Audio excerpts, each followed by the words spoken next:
নমস্কার, news room live নিয়ে আমি অতনু রয়েছে আপনার সঙ্গে রয়েছে আমি সমাদৃতা। এবং নিউজ রুম লাইভের শুরুতেই অবশ্যই সিংহাসনের মহাসংগ্রামের খবর, কারণ ভোটের মুখে এবার দল বদলের পালা। একের পর এক দল বদল, যেখানে কিছু জল্পনা আগে থেকে কাজ করছে, কিছু ক্ষেত্রে অবশ্য সেই জল্পনা কাজে আসছে না। একেবারে ইঙ্গিত কিন্তু একটা ছিল মমতা বন্দ্যোপাধ্যায়ের বক্তব্য, এবং সেই ইঙ্গিত মিলেও গেল, দেখতে পাওয়া গেল। টিকিট না পেয়ে শেষ পর্যন্ত বিজেপিতেই গেলেন ভাটপাড়া তৃণমূল বিধায়ক অর্জুন সিং। আজ দিল্লিতে মুকুল রায়ের উপস্থিতিতে গেরুয়া শিবিরের নাম লেখালেন 4 বারের এই বিধায়ক। অর্জুনের দলবদলকে অবশ্য গুরুত্ব দিতে নারাজ তৃণমূল শিবির। টাকা দিয়ে যারা পার্টি ভাঙে আর পার্টি কেনে, আমি তাদের সম্মান করি না। এবং এরা ঠিক গেল কি না এলো, আই ডোন্ট কেয়ার। আমি তো অনেককে ডেকে বলি, ওরা তোদের মুক্ত করে দিচ্ছি, চলে যা, গেলেন বেঁচে যায়। তৃণমূল নেত্রীর কথাতে ইঙ্গিতটা ছিল, অবশেষে সত্যি হলো জল্পনা। বারাকপুর আসনের টিকিট না পেয়ে দিল্লিতে গিয়ে বিজেপিতে যোগ দিলেন ভাটপাড়ার বিধায়ক অর্জুন সিং। রাজ্য রাজনীতির সমীকরণে একসময় মুকুল রায় বিরোধী হিসেবে পরিচিত ছিলেন। এদিন সেই মুকুলের পাশে বসেই গেরুয়া শিবিরে নাম লেখালেন অর্জুন। দল বদলেই রাজ্যের শাসক দলকে তোপ দাগলেন ভাটপাড়ার পুরপ্রধান। বাংলার মানুষ এমনি তৃণমূলের পক্ষে ছিল না, কেন তৃণমূলে যেভাবে নিচে লেভেলে মানুষের উপরে মানুষকে ক্ষতি করছে, মানুষের মানে বলতে গেলে একদম মানি মেকিং মেশিন হয়ে গেছে, শুধু মানি মানি মানি। আপনি একটা বাড়ি করতে গেলে আপনাকে টাকা দিতে হবে, আপনি একটা ঘর করতে গেলে আপনাকে টাকা দিতে হবে। এই জায়গাতে মানুষ অতিষ্ঠ ছিল, সেখানে এই ব্যানটা খুব এগেনস্টে গেছে। তৃণমূলের অর্জুনকে ছিনিয়ে নিয়ে ভাঙা ভাঙা হিন্দিতে মুকুল বললেন, পিকচার अभी बाकी है। ये तो सिनेमा का ट्रेलर चल रहा है, আসল সিনেমা তো अभी तक বাকি है। অর্জুনের দলত্যাগকে অবশ্য গুরুত্ব দিতে নারাজ জোড়া ফুল শিবির।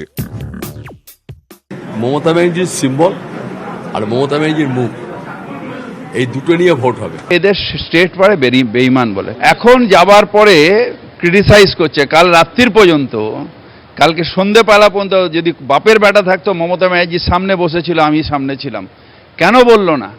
কেন এই কথাগুলো তখন বললো না? দলের মধ্যে বললো না? ভাটপাড়া, বারাকপুর, টিটাগড় শিল্পাঞ্চলে দাপুটে নেতা হিসেবে পরিচিত অর্জুন। অবাঙালি শ্রমিকদের মধ্যে প্রভাব রয়েছে তার, তাই লোকসভা ভোটে বারাকপুর কেন্দ্র থেকে বিজেপি যে তাকেই প্রার্থী করবে তা এক প্রকার নিশ্চিত। রাজনৈতিক বিশ্লেষকদের মতে এবার তাই লড়াইটা কঠিন হয়ে গেল গত দুবারের সাংসদ ও তৃণমূল প্রার্থী দীনেশ ত্রিবেদীর। নিউজ 18 বাংলা। আর এই অর্জুন সিং এর দলে স্বাগত জানালেন বিজেপি রাজ্য সভাপতি দিলীপ ঘোষ। আগে মুখোমুখি লড়তেন, এবার পাশাপাশি লড়বেন, মন্তব্য দিলীপের। অস্বাভাবিক কিছু দেখছি না আমি। পশ্চিমবাংলায় আমাদের 2জন এমপি ছিল, 4 হয়েছে, 3জন এমএলএ ছিল, 6 হয়েছে, হয়তো কাল পরশু আরো বাড়তে পারে। তো পশ্চিমবাংলায় বিজেপির যে উত্থান, বিজেপির যে বিস্তার, তাতে জয়ের সম্ভাবনা তৈরি হয়েছে। তো স্বাভাবিকভাবে একদিকে ভাঙছে, একদিকে গড়ছে। এতদিন সামনাসামনি লড়াই ছিল, এখন পাশাপাশি লড়াই হবে। রাজনীতি এটা চলতেই থাকে, রাজনীতির এটা অঙ্গ। দলের তরফে মন্ত্রিত্বের প্রস্তাবকেও বিশ্বাস করতে পারলেন না। হাত ধরলেন এমন একজনের যিনি একসময় ছিলেন চরম শত্রু, যাকে গদ্দার বলেছিলেন, তার হাত ধরেই একদা শত্রুর ঘরে ঘর করতে গেলেন। এই প্রথম বাংলার শাসক দলের কোনো বিধায়ককে ভাঙালো দিল্লির শাসক দল। তখন মুকুল রায় তৃণমূলে, তখন থেকেই তার সঙ্গে ভাটপাড়ার তৃণমূল বিধায়ক অর্জুন সিং এর সম্পর্ক ছিল একেবারে সাপে নেউলে। যখন অর্জুন সিং এর গাড়ি আটকেছে পুলিশ, তখন অভিযোগ উঠেছে এর পিছনে কলকাঠি নেড়েছিলেন মুকুল রায়। বিধায়ক অর্জুন সিং এর গাড়িতে হামলা হয়েছে, গুলি চলেছে, সব ক্ষেত্রেই আঙুল উঠেছে মুকুল রায় ও তার অনুগামীদের দিকে। সুযোগ পেলেই বিজেপিকে আক্রমণ করতেন তৃণমূলের অর্জুন। কয়েক বছর আগে ব্যারাকপুর লোকসভা কেন্দ্রের বিভিন্ন এলাকায় যখন গন্ডগোল চলছিল, তখনও বিজেপিকে নিশানা করে রীতিমতো তোপ দাগেন অর্জুন সিং। তৃণমূল ছেড়ে মুকুল রায় বিজেপিতে যোগ দেওয়ার পর সুর আরও চড়ান অর্জুন। আপনি যা করেছেন, আপনাকে গদ্দার ছাড়া আর কোন নাম বলা যেতে পারে না। আপনি একটা গদ্দার, আপনি দলের সঙ্গে বিশ্বাসঘাতক করেছেন, আপনি আমাদের নেত্রীর সঙ্গে বিশ্বাসঘাতক করেছেন। আপনাকে আমি চ্যালেঞ্জ করে যাই, আপনি এমএলএ ছেড়ে দিন, আপনি এমপি ছেড়ে দিন, আপনি একটা কাউন্সিলর ভোটে দাঁড়ান, আমি ওই এলাকার একটা সামান্য ছেলেকে দাঁড় করে আপনাকে হারিয়ে দেব। আপনাকে দায়িত্ব নিয়ে আমি বলে যাচ্ছি, মুকুল রায় মহাশয়, আপনি একজন কালিদাস, আমরা ইতিহাসে পড়েছিলাম কালিদাসের গল্প, যে ডালে বসেছিলেন সেই ডালটা কাটলেন। এহেন অর্জুন সিং এবার লোকসভা ভোটে ব্যারাকপুরের প্রার্থী হতে চেয়ে তৃণমূল নেতৃত্বের উপর ক্রমেই চাপ বাড়াচ্ছিলেন, কিন্তু তৃণমূল নেত্রী ফের দীনেশ ত্রিবেদীকেই প্রার্থী করেছেন। এতেই অর্জুন সিং এর ক্ষোভ চরমে পৌঁছয়, কিন্তু শাসক দল তার সঙ্গে আলোচনা করে। মঙ্গলবার তৃণমূলের প্রার্থী তালিকা ঘোষণার দিন অর্জুন কালীঘাটে যান, পরের দিনও যান। দলের তরফে তাকে মন্ত্রিত্বের প্রস্তাব দেওয়া হয়, কিন্তু তাতে বিশ্বাস করেননি অর্জুন সিং। একদা শত্রু মুকুল রায়ের ডাকে তিনি বুধবারই দিল্লি চলে যান। বৃহস্পতিবার সকালে মুকুলের বাড়িতেও তাকে দেখা যায়। এতেই স্পষ্ট হয়ে যায় ছবিটা। এরপর এদিন দুপুরেই দিল্লিতে বিজেপির সদর দফতরে অর্জুন সিং এর রং বদল, ভোল বদল, দল বদল। ঘাসফুলের অর্জুন এবার পদ্মে, বিজেপির টিকিটে ব্যারাকপুর থেকে ভোটে লড়বেন, সেই আশাতেই তার দল বদল। তবে প্রার্থী হতে হলে বিধায়ক পদ থেকে ইস্তফা দিতে হবে অর্জুন সিংকে। নিউজ 18 বাংলা। চেয়ারম্যান অর্জুন সিং এর দল বদলের সঙ্গে সঙ্গেই 35 ওয়ার্ডের ভাটপাড়া পুরসভা নিয়ে শুরু দড়ি টানাটানি। অর্জুন অনুগামীদের দাবি, বিজেপিতে যাচ্ছেন পুরসভার প্রায় 22 জন তৃণমূল কাউন্সিলর। তবে ভাটপাড়া পুরসভা হাতছাড়া হওয়ার সম্ভাবনা উড়িয়ে দিয়েছেন তৃণমূল জেলা সভাপতি জ্যোতিপ্রিয় মল্লিক। চেয়ারম্যান অর্জুন সিং এর বিরুদ্ধে অনাস্থা আনা হবে বলে দাবি জ্যোতিপ্রিয়র। चेयरमैन अर्जुन सिंह जिस पार्टी में जिस दल में रहेंगे हम लोग उन्हीं का साथ में थे, हमेशा उन्हीं के साथ में हम लोग रहेंगे। यहाँ वो बहुत यहाँ हम लोग के विकास किए, यहाँ बहुत सारा उनका काम किए, इनका कोई गिनती नहीं है। কাউন্সিলরদের সকলকেই উনি নিজে হাতে ধরে কাজ শিখিয়েছেন, যারা দুবারের আছেন কি একবারের, উনি সকলকেই নিজে হাতে ধরে কাজ শিখিয়েছেন, তাদের পাশে থেকে থেকে কিভাবে কাজগুলো মোকাবিলা করতে হবে শিখিয়েছেন। সেই নিরিখে সকলেই আজকে তার পাশেই আছে। 35টা ওয়ার্ড, 33 জন আমাদের। স্বাভাবিকভাবেই মেজরিটি করতে গেলে 33 জনের যদি মেজরিটি করতে হয় তাহলে আমাকে 17 আনতে হবে। সুতরাং অলরেডি ভাটপাড়া 17-এর বেশি আমাদের কাছে এসে গেছে কাউন্সিলর, আজকে এখানে এসে গেছে তারা। নাম ঘোষণা হয়েছে, তবে এখনো প্রচারে নামেননি। বৃহস্পতিবার দলের জেলা কার্যালয়ে বৈঠকে দেখা গেল তাঁকে। তিনি নুসরাত জাহান হাবে ভাবে বুঝিয়ে দিলেন, যে রাঁধে সে চুলও বাঁধে।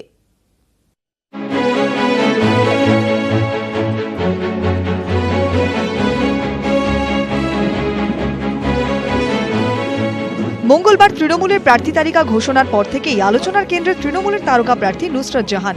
এবার বসিরহাট কেন্দ্র থেকে লড়বেন তিনি। প্রচার শুরুর আগে মধ্যমগ্রামের দলীয় কার্যালয়ে নির্বাচনী কৌশল নিয়ে দলের নেতাদের সঙ্গে বৈঠক করলেন।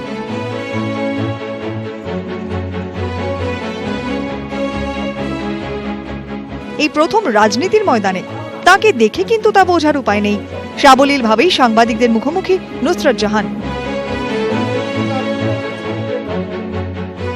বিশাল বড় একটা দায়িত্বের সাথে আসছে এবং বিশাল বড় একটা মানে অন্য পর্যায়ে চলে গেছে, যেখানে আমি আরো বেশি আমার কাছে কাজ রয়েছে, আমি কাছাকাছি গিয়ে মানুষদের ভালো করতে পারি এবং মানুষদের পাশে থাকতে পারি।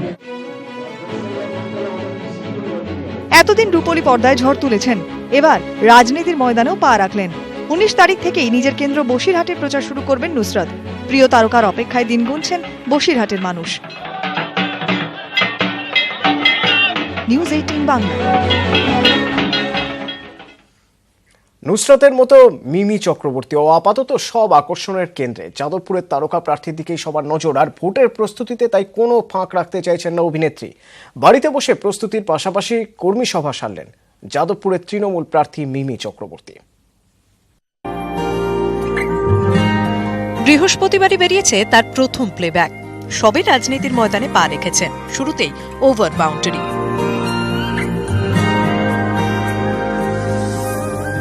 যাদবপুর কেন্দ্রের তৃণমূল প্রার্থী, যে কেন্দ্রের সাংসদ একসময় ছিলেন দলনেত্রী। প্রস্তুতিতে কোনো ফাঁক রাখতে চাইছেন না যাদবপুরের তৃণমূল প্রার্থী মিমি চক্রবর্তী। সকালে বই খাতা নিয়ে বসা, যেখানে ভোটে দাঁড়াচ্ছেন সেখানকার মানচিত্র, জনবিন্যাস, আর্থসামাজিক পরিস্থিতি ঝালিয়ে নেওয়া। দুপুরে পর কসবার বাড়ি থেকে বেরোন, লক্ষ্য আমতলায় সাংগঠনিক বৈঠক। নার্ভাস নয়, কেন কি আমার সাথে সব একদম সবাই সব জানে, আমাকে গাইড করছেন ওনারা সব সময়। আর শুভাশিস দা আছেন, অরূপ দা আছেন, মিতালি দি আছেন, মলয় দা এখানে আছে, সবাই আছে। আর যাচ্ছি আজকে সবার সাথে, তো সিরিয়াস কিছু না, জাস্ট দেখা সাক্ষাৎ করতে প্রথমবার যাচ্ছি। So I am excited. বিকেল 3:10 আমতলার পথে মিমি। আমতলায় জেলা লোকসভা কেন্দ্রগুলির প্রার্থীদের নিয়ে বৈঠকে ছিলেন ডায়মন্ড হারবারের প্রার্থী অভিষেক বন্দ্যোপাধ্যায়। বৈঠকে ছিলেন যাদবপুর লোকসভা কেন্দ্রের তৃণমূলের জনপ্রতিনিধি ও নেতারা।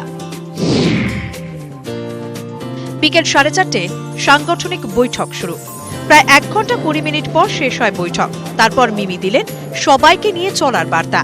আমরা সবাই মাঠে নেমে পড়েছি, আমরা ময়দানে নেমে পড়েছি, আমরা সবাই মমতা ব্যানার্জির সৈনিক, আমরা সবাই লড়তে রাজি, আর সবাই আমার সাথে আছেন, আমার বন্ধুরা, আমার বাকি ওয়ার্ডের যারা আছেন। খুব তাড়াতাড়ি প্রচারে নেমে পড়ছেন যাদবপুরের তৃণমূল প্রার্থী। নিউজ 18 বাংলা। দেশের রাজনীতির কারবারিদের একাংশের বিরুদ্ধে খুন, ধর্ষণ বা দুর্নীতির মতো মারাত্মক সব অভিযোগ, কিন্তু মিমি নুসরাত তৃণমূলের প্রার্থী হতেই বিকৃতির উল্লাস আছড়ে পড়ল নেট দুনিয়ায়। সোশ্যাল মিডিয়ায় বাঁধ ভাঙা অশালীনতার মুখে পড়েও শটান দুই নায়িকা। তাদের সপাট জবাব, বদল হোক সংস্কৃতির।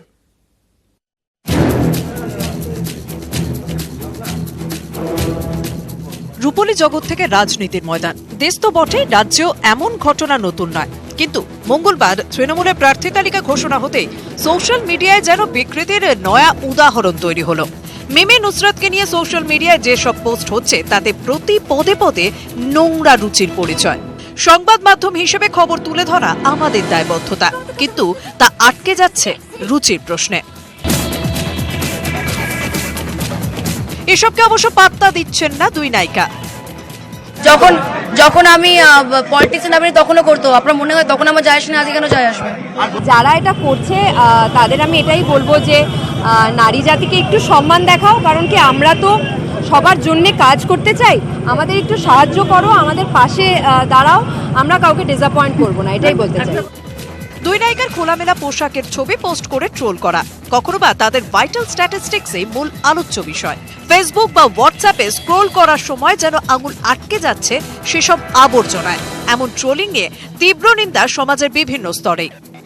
আমাদের পছন্দ অপছন্দটা আমরা ভোটের মাধ্যমে বোঝাই, সেটা হচ্ছে সে রুচিটা বোধহয় খুব একটা ঠিক নয়, এবং একটা নতুনভাবে নতুন জিনিস প্রচেষ্টায় রয়েছে, তখন আমার মনে হয় না যে এই উক্তিগুলো সঠিক তাদের প্রতি, কারণ তাদের কাজ আমরা এখনো দেখিনি। বিউটির যেন ব্রেন থাকতে নেই, এ যেন স্বতঃসিদ্ধ। অ্যাকচুয়াল জগতে বারবার ধাক্কা খাওয়া, চোখের সামনে বা ব্যক্তিগত জীবনে নানা হতাশা চেপে রাখা, সে সবই যেন নখ দাঁত নিয়ে হিংসার বিষ মেখে বেরিয়ে আসছে ভার্চুয়াল ওয়ার্ল্ডে। নিউজ 18 বাংলা।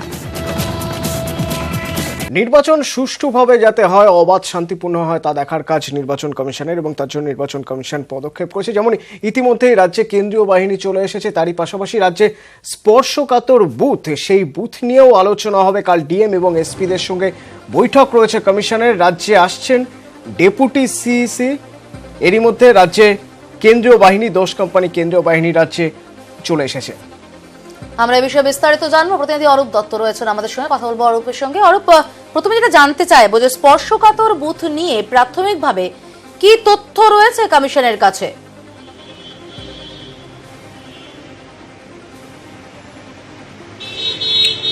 দেখো, স্পর্শকাতর বুথের একটা সুনির্দিষ্ট প্যারামিটার আছে কমিশনের কাছে, এবং সেটা কমিশনের কাছে যে সুনির্দিষ্ট তথ্য, এই তথ্যগুলো এসে পৌঁছয় জেলা প্রশাসনের পাঠানো রিপোর্টের ভিত্তিতে। এবং সাধারণভাবে একটা ভালনারেবিলিটি অ্যাসেসমেন্ট করা হয়। সেই ভালনারেবিলিটি অ্যাসেসমেন্ট একটা সাধারণ পলিটিক্যাল যে গ্রাউন্ড রয়েছে, সেই রাজনৈতিক পরিসরে রাজ্যের কোন কোন জায়গা কতটা ভালনারেবল, সেই তার নিরিখে সেটা ঠিক হয়। কিন্তু এই বিষয়টা একটা ডায়নামিক প্রসেস, এই বিষয়টা একটা নিরন্তর প্রক্রিয়া, এটা মাথায় রাখতে হবে। এবং সেই প্রক্রিয়াটা শুরু হয় নির্বাচন ঘোষণার বেশ কিছু আগে এবং চলে একেবারে P-5 অর্থাৎ পোল ডের 5 থেকে 7 দিন আগে পর্যন্ত। এবং সেখানে সেই জিনিসটা সেই 5 থেকে 7 দিন আগে সেই বিষয়টি চূড়ান্ত হয়। সাধারণভাবে প্রথমে যে কমিশন ভোট ঘোষণার পরে যে জেলা প্রশাসনের কাছ থেকে যে সমস্ত রিপোর্ট কমিশন পেয়েছে, এবং খুব সম্প্রতি যে রিপোর্ট তারা পেয়েছে সামনে, গতকাল তুমি যেটা বললে যে কালকের ভিডিও কনফারেন্স আছে, সেই ভিডিও কনফারেন্সে একটা অন্যতম মুখ্য বিষয় এটা। এবং আগামী শনিবার দিন যে বৈঠক রয়েছে সুদীপ জৈনের সঙ্গে সরাসরি মুখোমুখি জেলা প্রশাসনের এবং ডিএমএসপিদের সঙ্গে যে বৈঠক রয়েছে সেখানেও এই বিষয়টি নিয়ে আলোচনা হবে। তার আগে যে রিপোর্ট এসছে তাতে করে ওভারঅল গোটা রাজ্যে 20 থেকে 25,000-এর মতো একটা স্পর্শকাতর বুথের তালিকা জেলা প্রশাসন দিয়েছে বলে জানা যাচ্ছে। কিন্তু এই যে সংখ্যাটা, যেটা কিছুদিন আগেই বিজেপি দিল্লিতে গিয়ে যেটা বলেছিল যে স্পর্শকাতর বুথের সংখ্যা গোটা রাজ্যে সমস্ত বুথই স্পর্শকাতর, সেই জায়গা থেকে একটা প্রশ্ন উঠে যাচ্ছে খুব স্বাভাবিকভাবেই যে জেলা প্রশাসনের পাঠানো রিপোর্ট সেটা সঠিক, না বিজেপি বা অন্যান্য আরও একাধিক রাজনৈতিক দলের তরফ থেকে যে রিপোর্ট যে দাবি করা হচ্ছে সেই রিপোর্টটা সঠিক। এখন প্রশ্ন হচ্ছে যে সেই বিষয়টি নিয়েই আলোচনা হবে এবং আগামীকাল ভিডিও কনফারেন্সে জেলা প্রশাসনের কাছ থেকে সেই রিপোর্ট আসবে। সেই রিপোর্ট নিয়ে, যে রিপোর্ট ইতিমধ্যে এসছে সেই রিপোর্ট নিয়ে আলোচনা হবে এবং নিশ্চিতভাবে শনিবার দিন যে সেই বিষয় নিয়ে সুদীপ জৈনের যে বৈঠক সেখানে চুলচেরা বিশ্লেষণ হবে। অরূপ, এই যে কেন্দ্রীয় বাহিনী এসেছে, 10 কোম্পানি কেন্দ্রীয় বাহিনী, কিভাবে এদের ব্যবহার করা হচ্ছে বা হবে?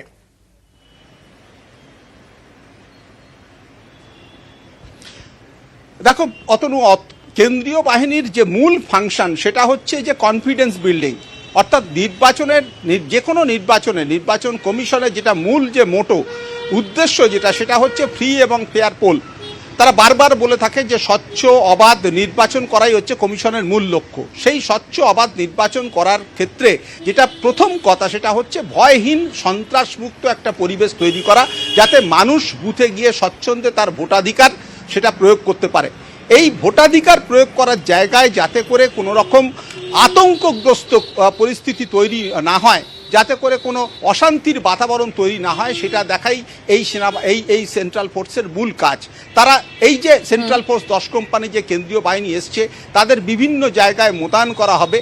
তবে প্রাথমিকভাবে যে বাহিনী এসছে তার কিন্তু বেশিরভাগটাই যে 5 কোম্পানি আজকের ইতিমধ্যেই, যেটা তুমি বললে যে ইতিমধ্যেই এসে পৌঁছেছে কলকাতায়, এবং তার একটা অংশ যাবে কলকাতা, 2 24 পরগনা, পূর্ব মেদিনীপুরের মতো জায়গায়, এবং বিভিন্ন সীমানা এবং সীমান্তে কেন্দ্রীয় বাহিনীকে রাখা হবে। ইতিমধ্যেই কিন্তু হাওড়া এসে পৌঁছেছে সেই কেন্দ্রীয় বাহিনী। দেবাশিস চক্রবর্তী প্রতিনিধি আমাদের সঙ্গে এই মুহূর্তে হাওড়া থেকে রয়েছেন। দেবাশিস, এখনো পর্যন্ত কত কোম্পানি বাহিনী এসে পৌঁছেছে হাওড়ায়? দেখো, এখনো পর্যন্ত হাওড়া স্টেশনে এখানে 1 কোম্পানি যারা মূলত হাওড়া স্টেশন থেকে রায়গড়ের উদ্দেশ্যে রওনা দিচ্ছে আজকে রাতের ট্রেনে, এবং 2 কোম্পানি সিআরপিএফ জওয়ান বা কেন্দ্রীয় সেন্ট্রাল ফোর্স তারা ইতিমধ্যেই সাঁতরাগাছি রয়েছেন। তারাও এখান থেকে রাজ্যের মেদিনীপুর এবং জঙ্গলমহলের দিকে তারা রওনা দেবে আজকে রাতের মধ্যেই। এবং মূলত ভারতবর্ষের বিভিন্ন প্রান্ত থেকে যে সেন্ট্রাল ফোর্স, সেই ফোর্সগুলি বিভিন্ন ট্রেনে ছোট ছোট দল করে তারা রাজ্যে পৌঁছচ্ছে এবং তাদের যে নির্দেশ অনুযায়ী বিভিন্ন জায়গায় কিন্তু কালকের মধ্যেই তারা পৌঁছে যাবে। মূলত 10 কোম্পানি প্রাথমিকভাবে রাজ্যে আসছে, তবে এখনো পর্যন্ত পুরোপুরি 10 কোম্পানি তারা কিন্তু হাওড়া বা রাজ্যে এসে পৌঁছতে পারেনি। বেশ কিছু কোম্পানি তারা কিন্তু আজ মধ্যরাত বা গতকাল আগামীকাল সকালে তারা পৌঁছে যাবে। ধন্যবাদ দেবাশিস। একদিকে যেমন কেন্দ্রীয় বাহিনী এসে পৌঁছাচ্ছে, সেরকমই ভোটের আগে নিরাপত্তার কথা মাথায় রেখে শুরু হয়েছে পুলিশের নাকা চেকিং। কলকাতার বিভিন্ন জায়গায় শুরু হয়েছে নাকা চেকিং। রাস্তায় কোনো সন্দেহজনক গাড়ি নজরে পড়লেই পরীক্ষা করে দেখা হচ্ছে। যাত্রীদের নামিয়ে গাড়িতে চলছে তল্লাশি। এছাড়াও ভোটের আগে শহরে কোনো বহিরাগত ঢুকছে কিনা তাও নজরে রাখছে পুলিশ। নির্বাচনকে সামনে রেখে শহরের বিভিন্ন জায়গায় নাকা চেকিং শুরু করলো পুলিশ। এই মুহূর্তে আমরা দেখতে পাচ্ছি ভবানীপুর এলগি রোডের সামনে, সেখানে একটি বিভিন্ন গাড়িতে ধরে ধরে চেক করা হচ্ছে, গাড়ি পরীক্ষা করা হচ্ছে যে গাড়ি কোথা থেকে আসছে, কিভাবে আসছে, বা গাড়িতে কে রয়েছেন বা কি নিয়ে আসছে তা খতিয়ে দেখছেন ভবানীপুর থানার অফিসাররা। এরকমভাবে গার্ডরেল তৈরি করে নাকা পয়েন্ট তৈরি করা হচ্ছে। সেখানে কোনো সন্দেহজনক গাড়ি দেখলে সেটিকে প্রথমে আটক করা হচ্ছে। তারপর একদিকে যেমন চালকের লাইসেন্স সহ অন্যান্য কাগজপত্র খতিয়ে দেখা হচ্ছে, তার পাশাপাশি গাড়ির ডিকি খুলে গাড়ির প্রত্যেকটি অংশে পরীক্ষা করে দেখা হচ্ছে যে গাড়িতে কোনো সন্দেহজনক জিনিস বা সন্দেহজনক কোনো কিছু লুকিয়ে রয়েছে কিনা।